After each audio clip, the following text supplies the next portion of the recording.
Welcome everyone to Too Good to Be True. Thank you for taking the time to listen. The subjects for today's show are skinwalkers, doppelgangers, and black-eyed children. Before we start getting into details, let's just briefly talk about psychic insight and how we apply it. We choose a subject, then research it, and based on that research, we determine what we think needs to be explained by creating a series of questions. Then Justina provides psychic insight to answer those questions. The psychic insight is narrated towards the end of the show. Accepting the psychic insight is a question of individual belief. Now let's go through the disclaimers. Here are the disclaimers. Neither of us claim to have any expertise in any subjects that we discuss. We relate information we find through research and the psychic insight. We are always delighted to hear from the listeners. The show only lasts an hour. We don't have the time to present exhaustive research on any topic. This means that there will be information that we miss. We want to provide a basis for the psychic insight. We don't care if the theory turns out too good to be true, as the show name suggests. We are only interested in finding out more of the truth about topics. Spirit can only relate insight that is appropriate for our time in history. Free will cannot be affected. Only comments that are appropriate for our time can be given through the psychic insight. Much of the subject matter in shows may have already been covered many times in other media. We want to look into subjects in new, different ways and be thought-provoking. We are not so good with pronouncing names, we apologize. Neither of us have any particular knowledge of Native American folklore or urban legends. If we have misstated anything, we apologize. And we respect all cultures and folklores, including those of the Native American peoples. If we offend anyone, that is not our intention, and certainly apologize. Today's subjects, skinwalkers, doppelgangers, and black-eyed children are listener suggestions. So a shout out goes to the listener. Yes, a shout out for the great suggestions. This is the type of subject matter that I'm really interested in. But why don't you start off with skinwalkers? Here's a definition from Wikipedia. Quote, in Navajo culture, a skinwalker is a type of harmful witch who has the ability to turn into, possess, or disguise themselves as an animal. The term is not used for healers, unquote. This leads on to a definition for the Navajo, again from Wikipedia. Quote, the Navajo are a Native American people of the southwestern United States. The Navajo people are politically divided between two federally recognized tribes, the Navajo Nation and the Colorado River Indian tribes. At more than 300,000 enrolled tribal members as of 2015, the Navajo Nation is the second largest federally recognized tribe in the United States and has the largest reservation in the country. The reservation straddles the Four Corners region and covers more than 27,000 square miles of land in Arizona, Utah, and New Mexico. The Navajo language is spoken throughout the region, with most Navajos speaking English as well, unquote. During World War II, the Marines used the Navajo language to send secret coded messages, which enemies were unable to decipher. I think we will get you away from United States history. Is there anything up to date on the subject of skinwalkers?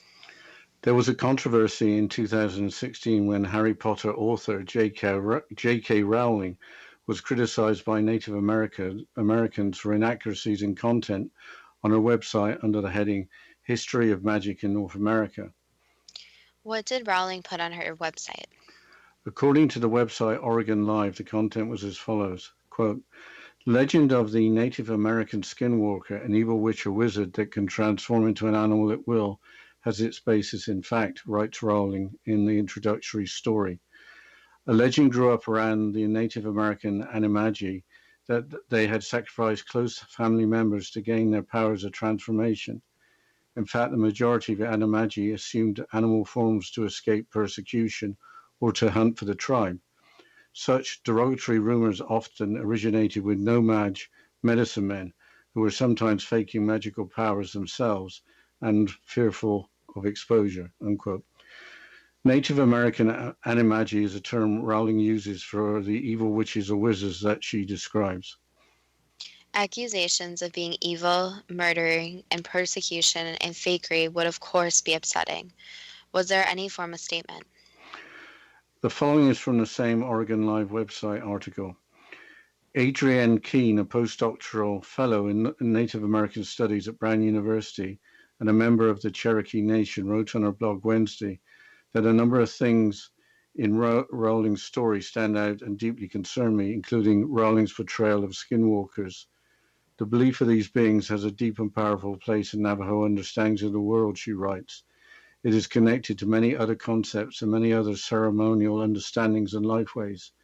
It is not just a scary story or something to tell the kids to get them to behave. It's much deeper than that, unquote. Later in the same article, the late author Tony Hillerman is mentioned.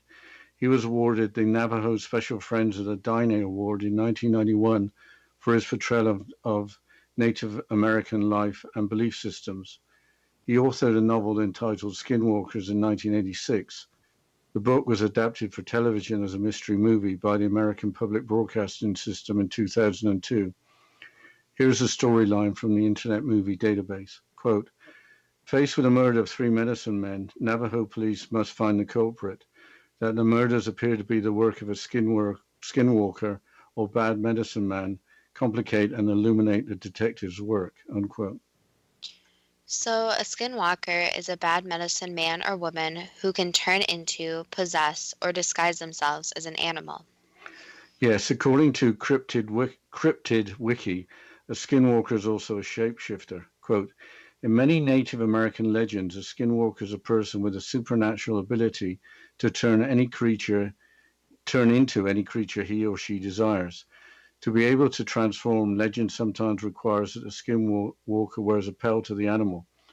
In most cases, a pelt is not used in modern times because it is an obvious sign of them being skinwalkers. It's a common theme found throughout cultures all over the world and is referred to as shapeshifting by anthropologists, unquote. What exactly is shapeshifting? Wikipedia has a definition, quote, in mythology, folklore, and speculative fiction, shape-shifting is the ability of a being or creature to completely transform its physical form or shape. This is usually achieved through an inherent ability of a mythological creature, divine intervention, or the use of magic, unquote. So, how does a skinwalker get the ability to shapeshift? Cryptid Wiki provides an explanation. Quote, the Navajo have some of the most well-documented and arguably some of the most interesting lore surrounding skinwalkers. The Aborigine practitioners of witchery are people who have received supernatural power by breaking a cultural taboo. Upon initiation of Aborigine, a person is said to have gained the power to become a Yi-Nald Lushi, which means with it, he goes on all fours in the Navajo language. This is done via a dance song ceremony used to curse instead of to heal. Although both men and women can become Aborigine, men are more commonly initiated. It is generally thought that only childless women can become witches. Not every witch is a skinwalker, but every skinwalker is a witch. In some stories, people who have attained the highest rank are called Kliz Yati, which means pure evil. This can be achieved by killing a close blood relative, incest, necrophilia, or other cultural taboo and evil acts. Upon completing one or more of these acts is said to destroy their humanity and allow them to become fully initiated in the way of witchery, unquote. What powers do skinwalkers possess?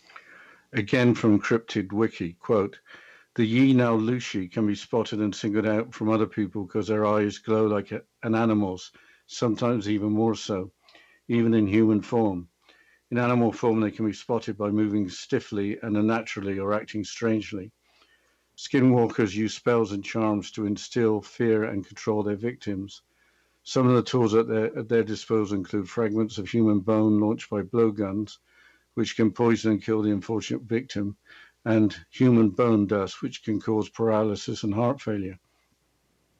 Skinwalkers have been known to find traces of their victim's hair, wrap it around a pot shard, and place it into a tarantula hole. Even live rattlesnakes are known to be used as charms by the skinwalker. A skinwalker can use anything of personal belongings and use it in ceremonial rituals against a person they're doing evil against. Skinwalkers use a powder called corpse dust, also known as corpse poison, corpse powder, and Antony, to poison victims. Corpse dust is composed of ground infant bones, often twin infants, specifically bones from the fingertips and back of the skull. The Yi Naldushi blow it into the faces of their victims or down the chimney of the victim's home. Soon after the victim breathes the dust, the tongue starts to swell and blacken. They undergo convulsions and die not long after." Unquote. Has a skinwalker ever been caught in the act of employing their evil magic? There are several videos on YouTube as well as witness accounts elsewhere. Here is an account of a murder committed in Flagstaff, Arizona from the Weird United States website, but the account only includes speculation regarding the existence of a skinwalker. Quote, "In June 1987, the mutilated body of Sarah Saganito was found in a rocky area behind where she worked at the Flagstaff Medical Center." I think with that, we'll have to continue the quote after the break. Yes, we'll continue this quote and talking about skinwalkers, doppelgangers, and the black-eyed children after this short break. And you're listening to Too Good to Be True with Justina Marsh and Pete Marsh on the X Zone Broadcast Network, www.xzbn.net.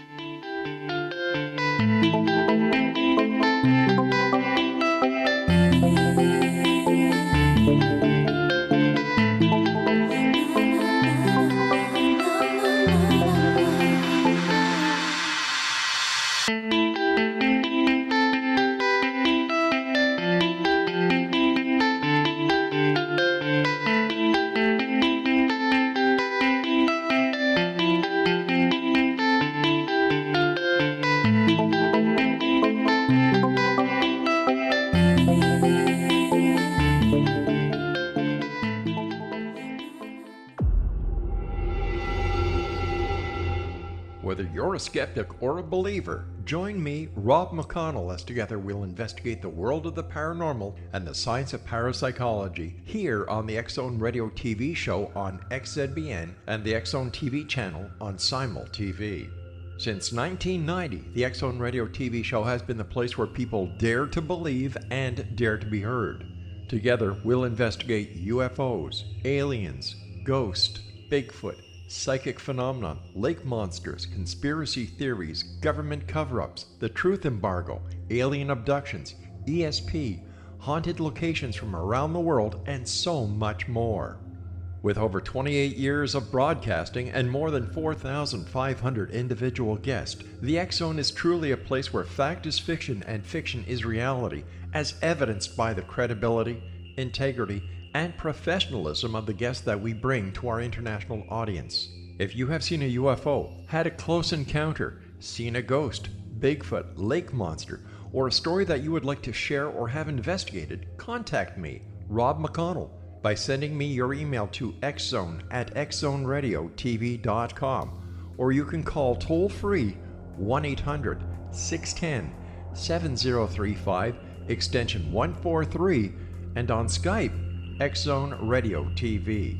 For more information on the X Zone Radio TV show with yours truly, Rob McConnell, visit www.xzoneradiotv.com or www.xzonetvchannel.com or simultv.com and xzbn.net.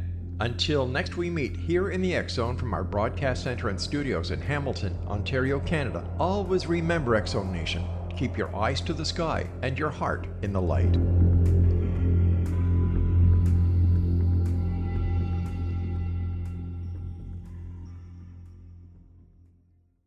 You have heard of the X Zone? Now watch it on Simul TV, plus 500 video games, live TV channels, free video on demand, worldwide, and more. Does this sound like tomorrow's television? Well, it is, but you can have it today, right now. It is Simul TV. Simul TV offers what the others only wish they could provide. 15 exclusive channels like X Zone, sci-fi, and horror. We are worldwide. No other provider offers that. 500 built-in video games. No need to have an extra expensive system. We have them included. Free video on demand. Live streaming events from around the world. Interactive online network, and much more. Tomorrow's TV today. Simul TV. Sound too good to be true? Well, it's not. You can have Simul TV today. Sign up at simultv.com. Do it today. Welcome back to Too Good to Be True. And before the break, we were discussing skinwalkers. And Dad, you were discussing an account from the website Weird US. So can you please continue with the supposed account? Yes, back in June 1987, a mutilated body of a lady was found. And here's the continuation of the quote. Georgia Abney, a professor at Northern Arizona University, was arrested that September and tried for her murder. Part of the woman's left breast had been bitten off, and the prosecution offered testimony that the bite marks matched Abney's teeth. The defense countered that circumstances surrounding Saganitso's slaying suggested a skinwalker witchcraft murder, including a broken stick left across her neck, as well as a clump of grave grass found next to her pickup truck. Abney's attorneys first tried to implicate Saganitso's former boyfriend on the flimsy basis that he was a member of the Native American Church. But investigation proved that the man in question was at a sweat lodge in Tuba City on the night of her murder. Nonetheless, Abney was acquitted. Did a guilty man go free, or do murdering skinwalkers sometimes prowl Arizona? Unquote. So what do you do if you come across a skinwalker? Again, from the Weird US website, quote, just to be safe, it might do to consider the advice of a Navajo student interviewed in 1977. If you ever see the skinwalker, just stand up to him. If you show him you're scared, man, he'll kill you. If you stand up to him and stare at him, he won't hurt you, unquote. If a bad medicine man or woman or shaman is being guided or controlled by negative entities, I wonder if a spiritual approach would be helpful in defense against a skinwalker. I don't intend finding out, but for countering bad magic, J.K. Rowling in her Harry Potter books included professors that taught classes in the defense against the dark arts. But it is clear from multiple sources that the Navajo would rather not talk about the subject. Incidentally, there is a Skinwalker Ranch, well known for all sorts of paranormal phenomena, but we don't have time to discuss that today. Let's move on to doppelgangers. Can you provide a definition? The German word doppelganger means double goer. The following description is from Wikipedia. Quote, a doppelganger is a non-biologically related look-alike or double of a living person, sometimes portrayed as a ghostly or paranormal phenomenon, and usually seen as a harbinger of bad luck. Other traditions and stories equate a doppelganger with an evil twin. In modern times, the term twin stranger is occasionally used. The word doppelganger is often used in a more general and neutral sense and in slang to describe any person who physically or behaviorally resembles another person, unquote. We won't continue with a definition that includes doppelgangers as just lookalikes. Rather, we will focus on when non-biological doppelgangers have shown up in people's lives. The folklore tells us that doppelgangers don't cast shadows, so there is a means of telling them from real people, apparently. But here's an account of the doppelganger of Emily Sagay from the website ThoughtCo. Quote, one of the most fascinating reports of a doppelganger comes from American writer Robert Dale Owen, who recounts the tale of a 32-year-old French woman named Emily Sagay. She was a teacher at Pensionat von New Welke, an exclusive girls' school near Weimar in what is now Latvia. One day in 1845, while Sagay was writing on the blackboard, her exact double appeared beside her. The doppelganger precisely copied the teacher's every move as she wrote, except that it did not hold any chalk. 13 students in the classroom witnessed the event. During the next year, Sagay's doppelganger was seen several times. The most astonishing instance of this took place in full view of the entire student body of 42 students on a summer day in 1846. As they sat at the long tables working, they could clearly see Sagay in the school's garden gathering flowers. When the teacher left the room to talk to the headmistress, Sagay's doppelganger appeared in her chair while the real Sagay could be seen in the garden. Two girls approached the phantom and tried to touch it, but felt an odd resistance in the air surrounding it. The image then slowly vanished, unquote. That story is intriguing, but there is no explanation of why Sergei's doppelganger appeared. The next story, again from the ThoughtCo website, suggests that a doppelganger appeared to John Donne in preparation for tragic news. Quote, a 16th century poet whose work often touched on the metaphysical, Donne claimed to have been visited by his wife's doppelganger while he was in Paris. She appeared to him holding a newborn baby. Donne's wife was pregnant at the time, but the apparition was a portent of great sadness. At the same moment that the doppelganger appeared, his wife had given birth to a stillborn child. The story first appeared in a biography of Donne that was published in 1675, more than 40 years after Donne had died. The English writer Isaac Walton, a friend of Donne's, also related a similar tale about the poet's experience. However, scholars have questioned the authenticity of both accounts as they differ on crucial details, unquote. Didn't President Lincoln experience his own doppelganger? The following is from the website Doppelganger from Carol Sandburg's biography of Lincoln. Quote, a queer dream or illusion had haunted Lincoln at times through the winter. On the evening of his election, he had thrown himself on the haircloth sofas at home just after the first telegrams of November the 6th had told him he was elected president. And looking into a bureau mirror across the room, he saw himself full length but with two faces. It bothered him. He got up. The illusion vanished. But when he lay down again, there in the glass were two faces, one paler than the other. He got up again, mixed in the election excitement, forgot about it, but came back and haunted him. He told his wife about it. She worried too. A few days later, he tried it once more, and the illusion of the two faces again registered to his eyes. But that was the last. The ghost since then wouldn't come back. He told his wife, who said it was a sign he would be elected to a second term, and the death pallor of one face meant he wouldn't live through his second term, unquote. Are there any recent stories of doppelgangers? That's what's really odd. The account seemed to stop around 100 years ago, although there seem to be plenty of classic works of fiction using the subject. Maybe the idea just left people's imagination, except for one episode of the television series The Twilight Zone, entitled Mirror Image, originally aired in 1960. We have time left to talk about black-eyed children, which seems to be a more recent subject. Yes, it is a more recent subject than doppelgangers. Here's a description from Wikipedia. Quote, black-eyed children or black-eyed kids are an urban legend of supposed paranormal creatures that resemble children between the ages of 6 and 16 with pale skin and black eyes are reportedly seen hijacking or panhandling or are encountered on doorsteps of residential homes. Tales of black-eyed children have existed since the 1950s, unquote. Okay, so an urban legend, that probably means that there are some really creepy things to talk about, usually with some kind of twist. According to the website Snopes, the urban legend only started after a horror movie about black-eyed children was made. But are there any claimed real-life accounts? There are quite a few with people feeling uneasy and then seeing the black eyes and immediately running in the opposite direction.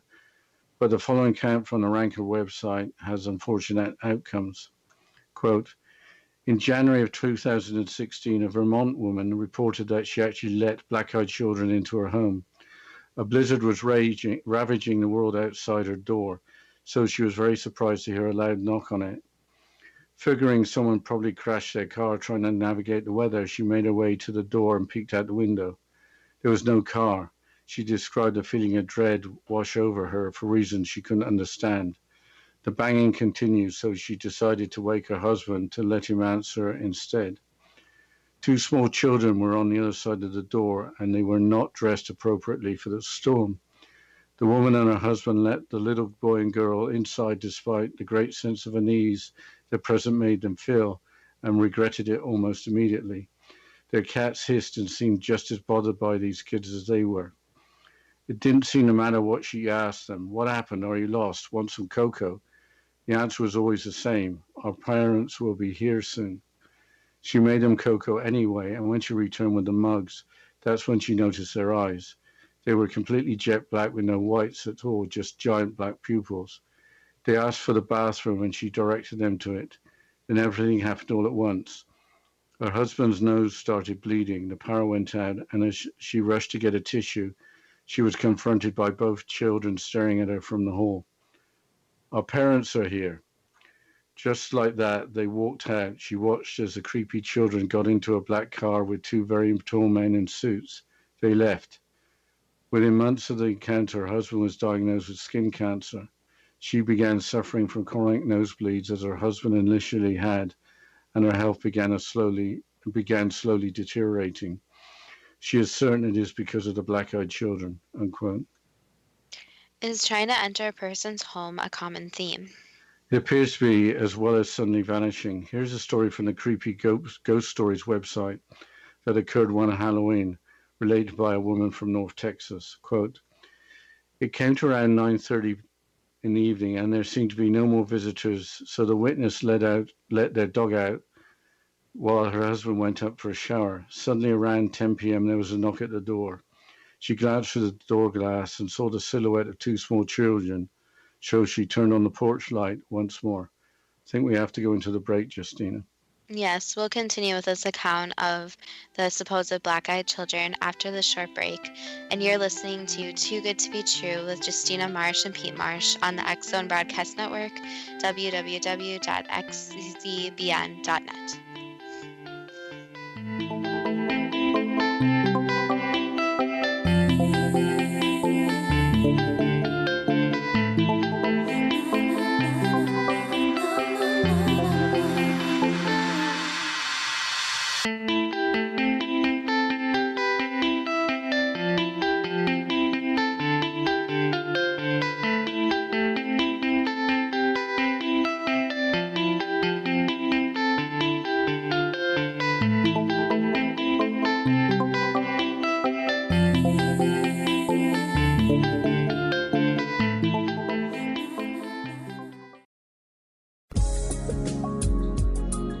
Broadcast studios in Hamilton, Ontario, Canada, to the world and beyond.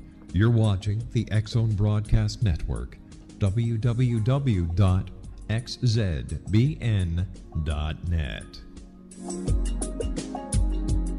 AVS Media. You have heard of the X-Zone? Now watch it on Simul TV, plus 500 video games, live TV channels, free video on demand, worldwide, and more.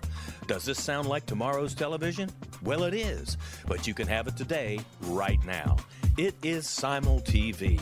Simul TV offers what the others only wish they could provide. 15 exclusive channels like X-Zone, Sci-Fi, and Horror. We are worldwide. No other provider offers that. 500 built-in video games. No need to have an extra expensive system. We have them included. Free video on demand. Live streaming events from around the world, interactive online network, and much more. Tomorrow's TV today. Simul TV. Sound too good to be true? Well, it's not. You can have Simul TV today. Sign up at simultv.com. Do it today.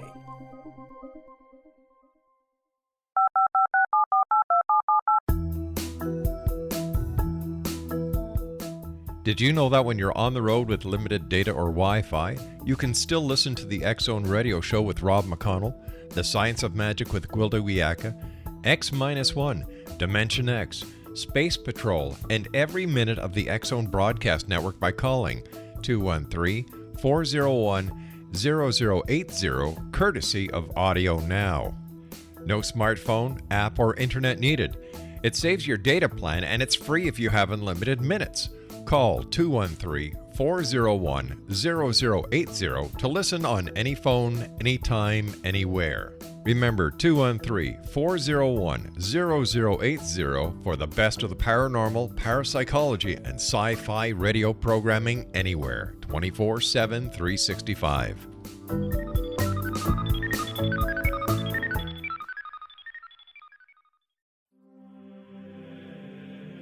Rob McConnell here, presenting an overview for Nicholas Paul Jennings, author of a fascinating book, Amen. It presents facts revealed by Egyptologists, facts that enable us to understand why Amen is the beginning of creation of God. It provides recommendations for religious leaders of the major religions to unify their beliefs and teach the Word of God. Love one another. Amen informs people how mankind conceived God.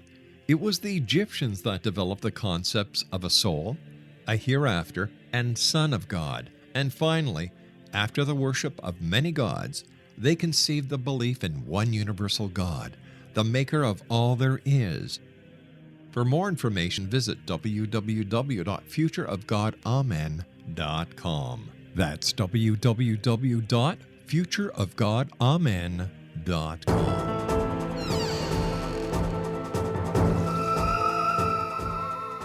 Welcome back to Too Good to Be True. And before the break, we were discussing a supposed account of the black-eyed children from the website Creepy Ghost Stories. So, Dad, can you please continue with this account? Sure. Wondering why small kids were out so late unaccompanied, she opened the door. Opening the door only a little so the dog didn't get out, she was surprised to see a boy and a girl around 11 years old not wearing any costumes. The girl asked politely to use the phone to ring her mother, which the woman thought was strange in an age where kids are glued to mobile phones. The girl replied that her phone battery was dead and insisted again on coming into the house. When the woman hesitated, despite her natural instinct to help, the girl added that the boy needed to use the toilet. It was at this point she noticed her completely black eyes and every hair on her body stood on end. The girl kept insisting, but the woman shut the door.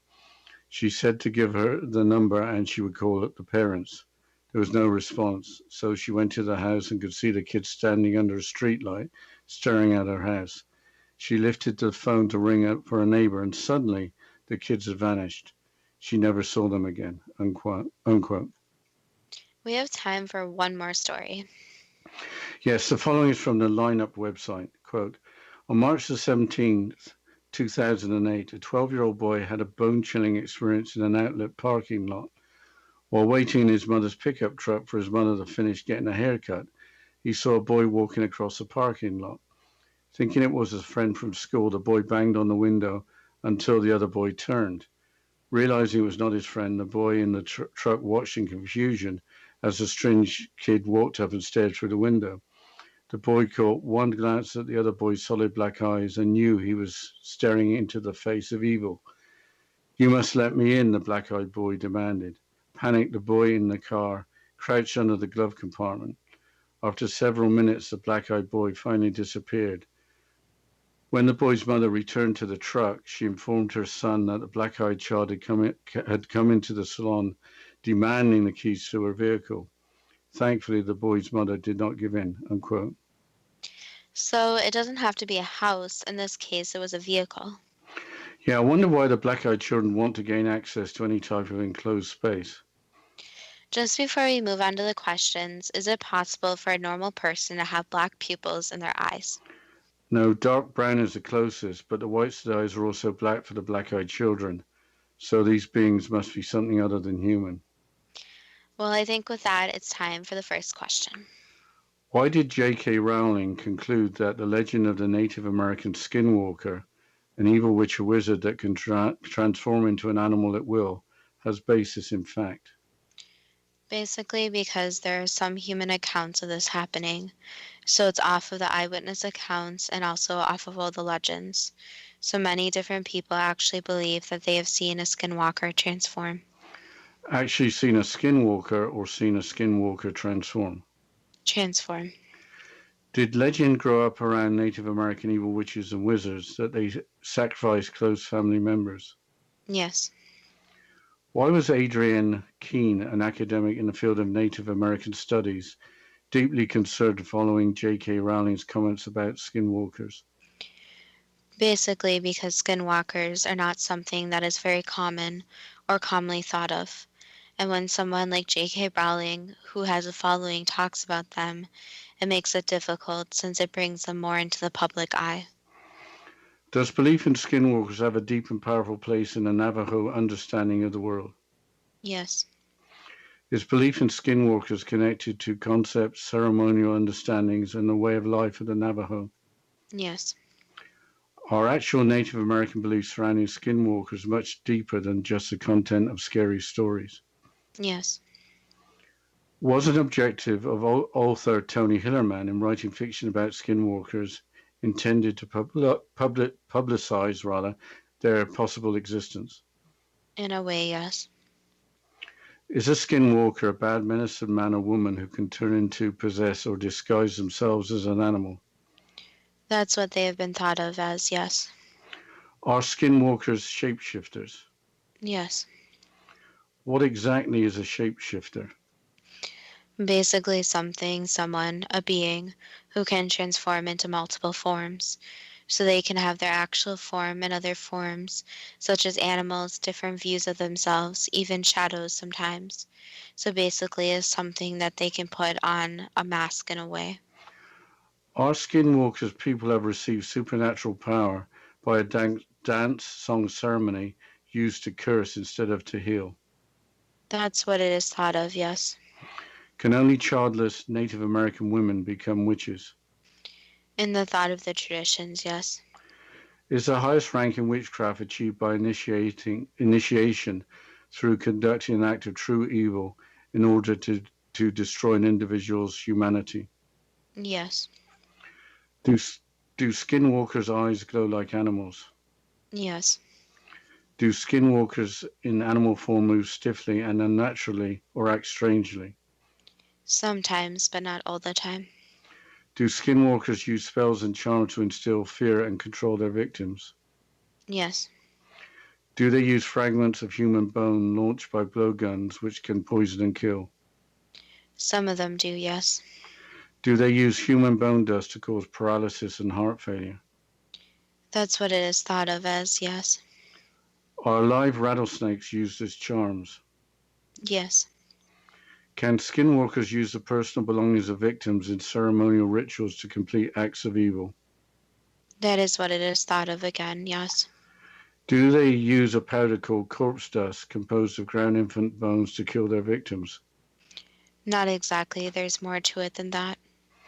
Is it true that a skinwalker has committed murder? That's what it's thought of, yes. When you say that something is thought of, does that mean it's actual or just people's beliefs? So in some cases, yes, it's actual, but in other cases, it is what it's believed. But in the case of skinwalkers, for the most part, they do very negative things, but it's not always the same between one skinwalker to the next. For skinwalker sightings, if you stand up to them and stare at them, you won't be hurt. Correct. What is the point of skinwalkers? Basically, they're evil and they're there to harm others. So they are connected to some very nasty, evil things, where their whole goal is to basically destroy a person, including destroy their soul. Are there skinwalkers beyond those associated with the Navajo? So not exactly, since they would not be called skinwalkers, but there are people who try to cast spells, do evil things, and use sacrifices in all different cultures, not just the Navajo. Why, besides the obvious of avoiding a subject related to evil, are Native Americans reluctant to talk about skinwalkers? Basically, since they want to stay more positive and not talk about the negative aspects. And it's also something that has been deeply rooted and passed down from generation to generation. So the belief is that these do exist, but when something's very bad, it's better to not talk about it or bring it up. Is most of the Navajo shamanism and magic associated with positivity? For the most part, yes. Changing subject to doppelgangers, is a doppelganger a non-biologically related look-alike or double of a living person? Yes. Does a doppelganger bring misfortune or bad luck? Not exactly, no.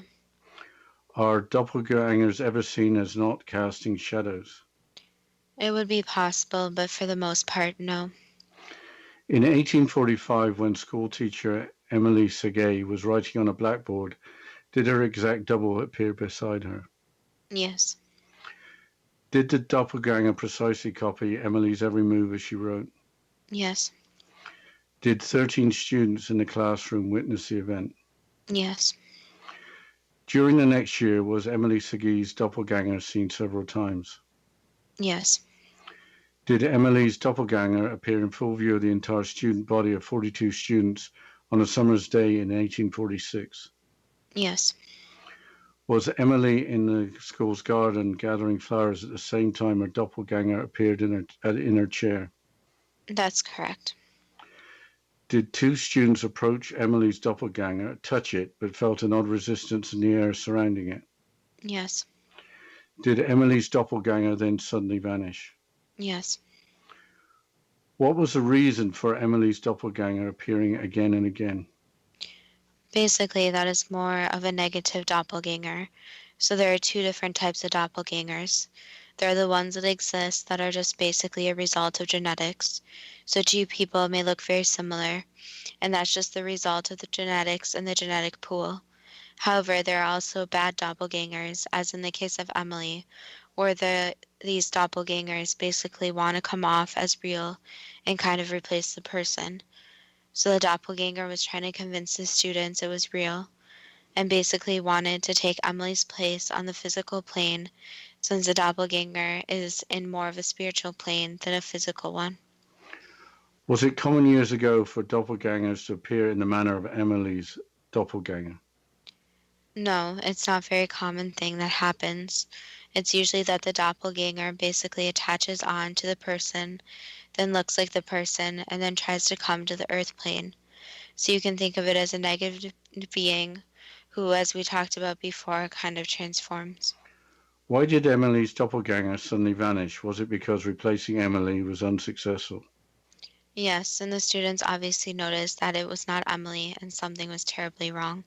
I think we'll have to go through the next question after the break, Justina. Yes, I think so too. But you're listening to Too Good to Be True with Justina Marsh and Pete Marsh on the X Zone Broadcast Network, www.xzbn.net.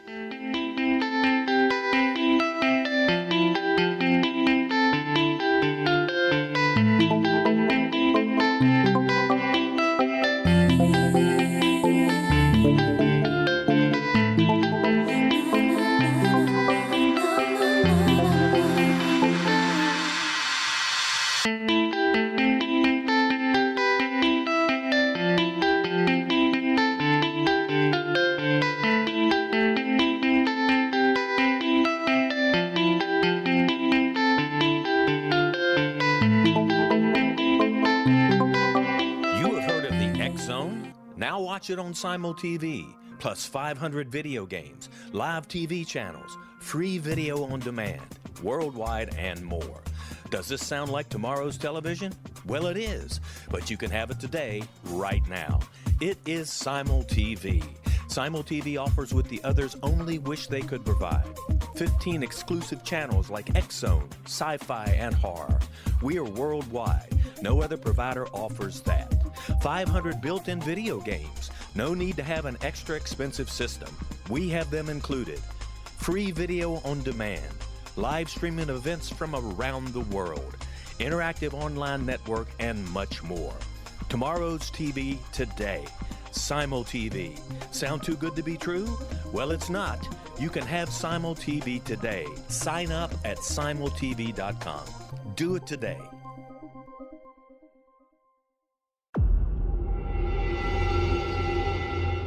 Whether you're a skeptic or a believer, join me, Rob McConnell, as together we'll investigate the world of the paranormal and the science of parapsychology here on the X Zone Radio TV show on XZBN and the X Zone TV channel on Simul TV. Since 1990, the X Zone Radio TV show has been the place where people dare to believe and dare to be heard. Together, we'll investigate UFOs, aliens, ghosts, Bigfoot, psychic phenomenon, lake monsters, conspiracy theories, government cover-ups, the truth embargo, alien abductions, ESP, haunted locations from around the world, and so much more. With over 28 years of broadcasting and more than 4,500 individual guests, the X Zone is truly a place where fact is fiction and fiction is reality, as evidenced by the credibility, integrity, and professionalism of the guests that we bring to our international audience. If you have seen a UFO, had a close encounter, seen a ghost, Bigfoot, lake monster, or a story that you would like to share or have investigated, contact me, Rob McConnell, by sending me your email to xzone@xzoneradiotv.com, or you can call toll-free 1-800-610-7035, extension 143, and on Skype, X Zone Radio TV. For more information on the X Zone Radio TV show with yours truly, Rob McConnell, visit www.xzoneradiotv.com or www.xzonetvchannel.com or simultv.com and xzbn.net. Until next we meet here in the X Zone from our broadcast center and studios in Hamilton, Ontario, Canada, always remember, X Zone Nation, keep your eyes to the sky and your heart in the light.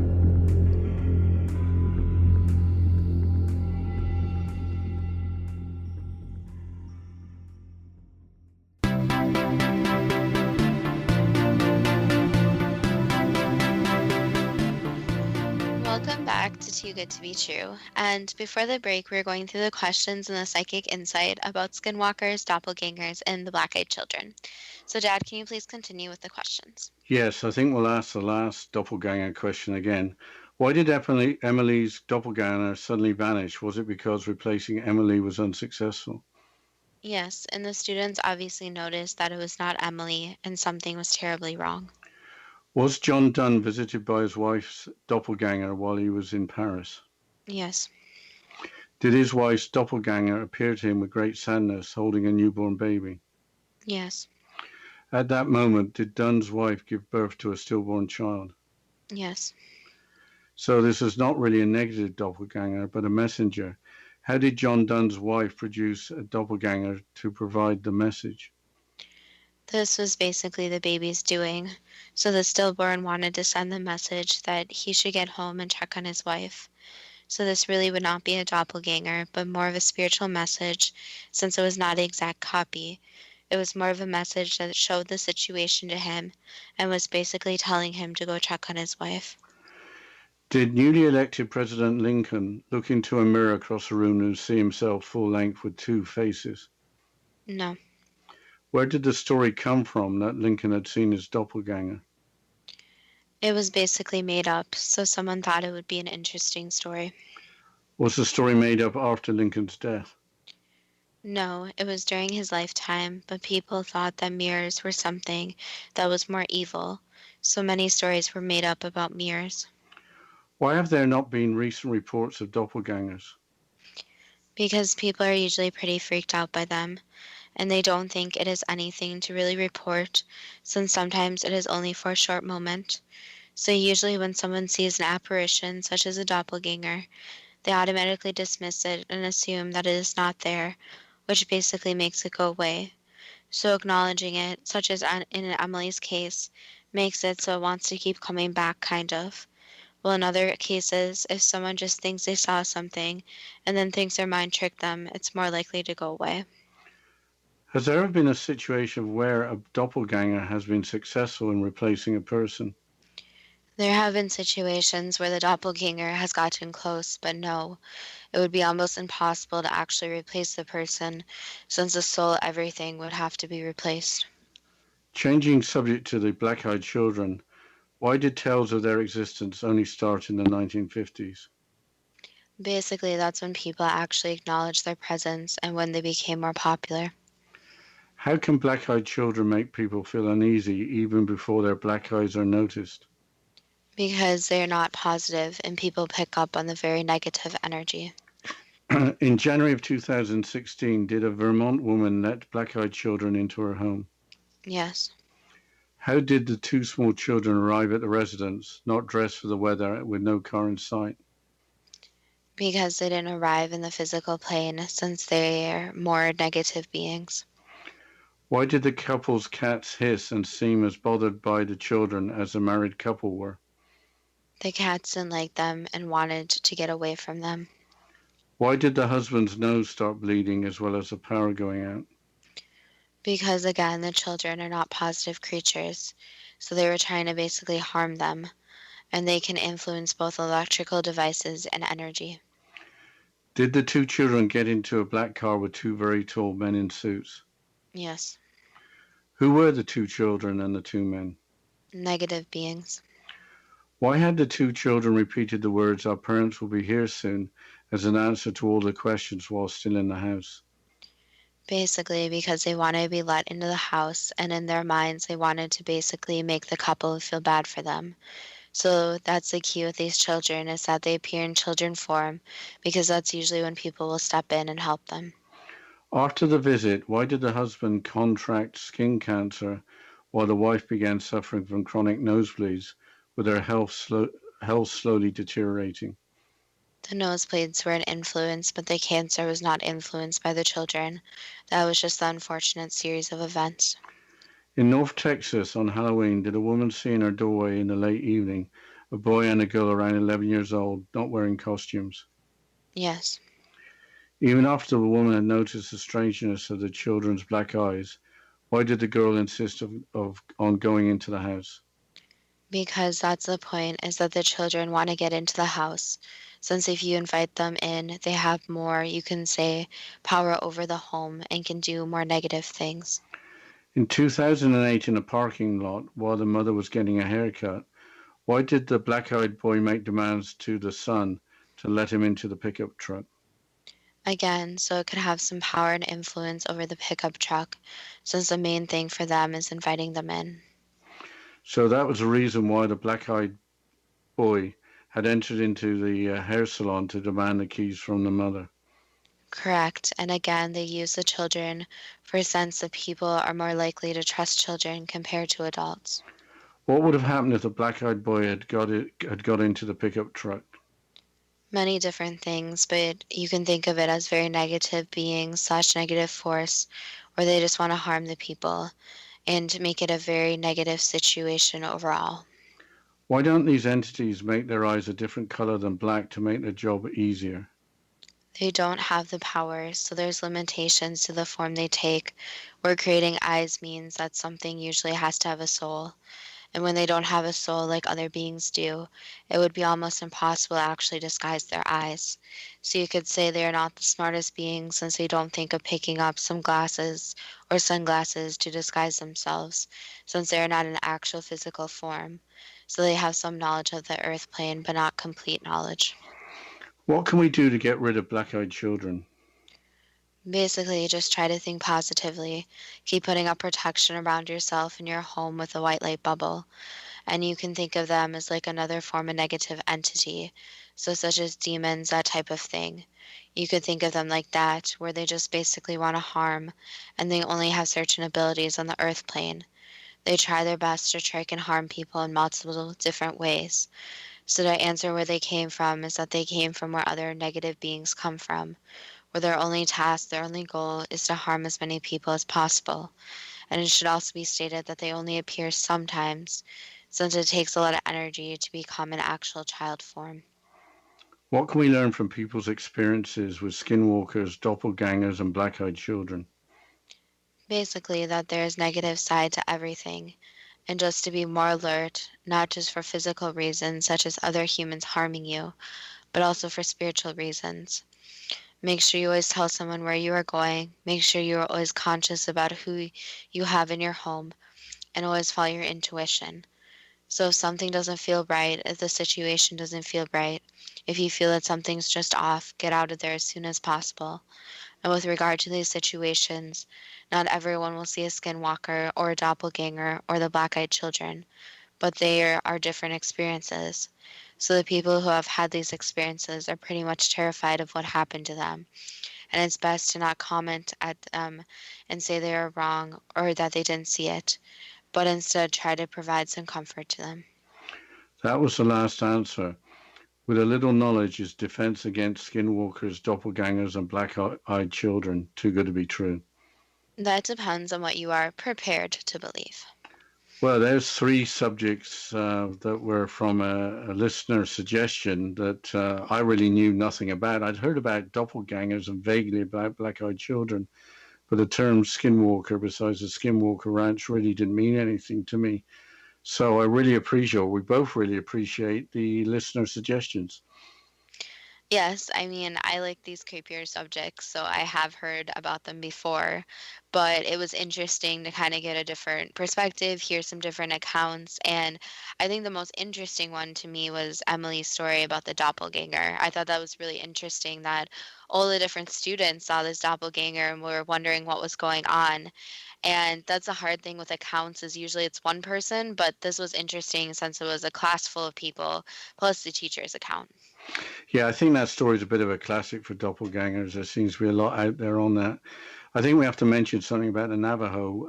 They seem to have documented very well skinwalkers, but as the Psychic Insight said, there's other similar creatures or beings that are around. They're just happen to be called skinwalkers associated with the Navajo, and that they're not. It's not just a Navajo thing. And also, it was mentioned that the majority of Navajo shamanism, etc., is totally positive. So I think we need to be clear that just because the Navajo seem to document things well, it doesn't necessarily mean they're any different than any other people. Yes, I think something interesting that we've kind of included in other shows is that different cultures have different cultural beliefs. So I think that's something interesting for me, from my perspective, is with some of our shows, we get to see things from different cultures, even though they're a creepier subject. It's interesting to see how different cultures have different experiences, different beliefs. And I think that goes back to what we always try to stress is that everyone has their own individual belief, including the different cultures. So it's interesting to learn different specific, such as skinwalkers. Yes, and I think we're having had such interesting subjects today. We have to ask for some more listener suggestions because usually they're wonderful. Yes, as always, the listeners can go to our Facebook page at Too Good to Be True, with the first two spelled TWO. You can message us on there, you can like our Facebook page, and you can always go to our website at toogoodtobetrue.net. You can always email us at there. And as always, thank you so much for listening. We appreciate every listener, and we look forward to next week's show.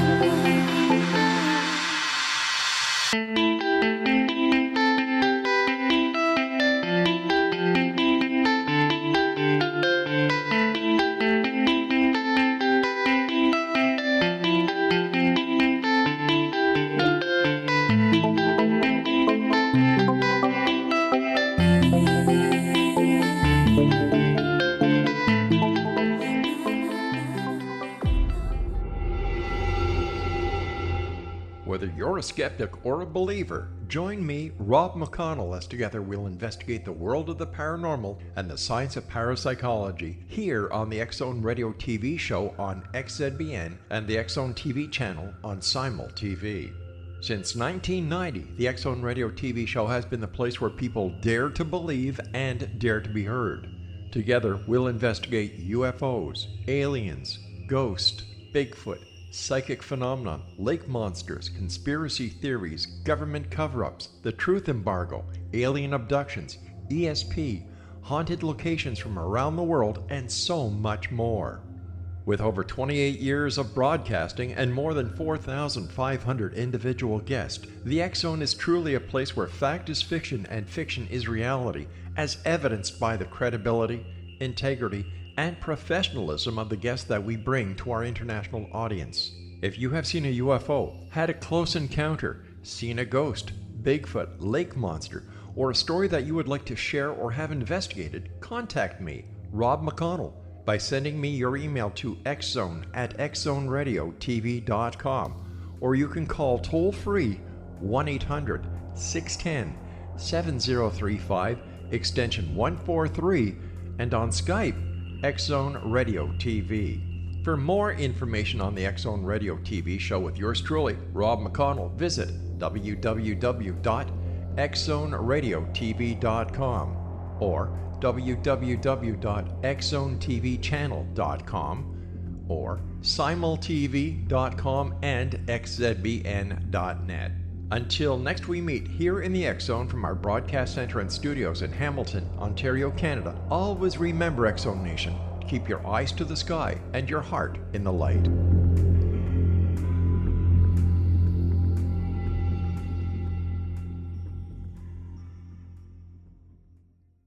You have heard of the X Zone? Now watch it on Simul TV, plus 500 video games, live TV channels, free video on demand, worldwide, and more. Does this sound like tomorrow's television? Well, it is, but you can have it today, right now. It is Simul TV. Simul TV offers what the others only wish they could provide. 15 exclusive channels like X Zone, Sci-Fi, and Horror. We are worldwide. No other provider offers that. 500 built-in video games. No need to have an extra expensive system. We have them included. Free video on demand. Live streaming events from around the world. Interactive online network, and much more. Tomorrow's TV today. Simul TV. Sound too good to be true? Well, it's not. You can have Simul TV today. Sign up at simultv.com. Do it today.